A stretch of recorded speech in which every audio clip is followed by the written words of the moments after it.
పేరు చెప్పి ఉన్న మేరకు దాన్ని ఏదో బంగారు బాతు ఉంటుంది చూసారా, బంగారు బాతు గోడుగుడ్లన్నీ ఒకసారి మింగేద్దాం అన్నట్టుగా, బంగారు బాతు గుడ్లన్నీ ఒకసారి మింగేద్దాం అన్నట్టుగా దొరికిన మేరకు సింగరేణిని తినేసి సింగరేణి దొరికిన సంపద మొత్తం ఒకసారి లాగేసేసి సింగరేణికి నష్టాలు వచ్చింది నడవదని క్లోజ్ చేద్దామని కుట్రలు జరుగుతూ ఉన్నాయి.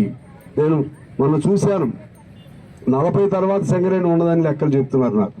40 అంటే ఎప్పుడు? ఇవాళ ఈ తారీఖు ఏ తారీఖు? 26. అంటే ఇంక 14 ఏళ్ళు ద్వారా సింగరేణి ఉండదా? వీళ్ళు పాపాత్మలా, దుర్మార్గులా, పుణ్యాత్మలా, లేకపోతే మనుషులు కార్మికుల కోసం వచ్చిన అధికారులా, లేకపోతే అధికారులు ఇది నడిపేటువంటి మంత్రులు వాళ్ళ స్వభావం ఏంటి? చాలా ఆశ్చర్యంగా ఉంది. నేను చాలా స్ట్రాంగ్గా మాట్లాడాను.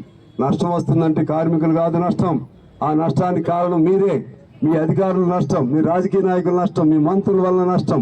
54,000 కోట్లు 56,000 కోట్లు సింగరేణికి అప్పు ఉంటే ఆ నష్టం ఎవడి వల్ల వచ్చింది? అందుకని ఏదో పేరు చెప్పి సింగరేణిని, ఆ కుక్కను చంపాలంటే ఇది పిచ్చి కుక్క అనే పేరు చెప్పి చంపితే కుదరదు. దాన్ని ఎలా బతికించాలో ఆలోచన చేయండి.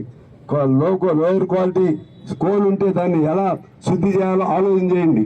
దాన్ని ఏ వ్యాపారానికి అవకాశం ఉంటే దాన్ని పట్టుకోండి, వాళ్ళకి సేల్ చేయడానికి ప్రయత్నం చేయండి.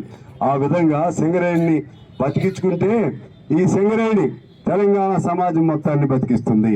తెలంగాణలో ఏకైక ఉమ్మడి ఆంధ్రప్రదేశ్లో ఏకైక పెద్ద పరిశ్రమ, పబ్లిక్ సెక్టార్ యూనిట్ ఏదైనా ఉందంటే సింగరేణి. ఇప్పుడు తెలంగాణ భాగంలోకి వచ్చింది.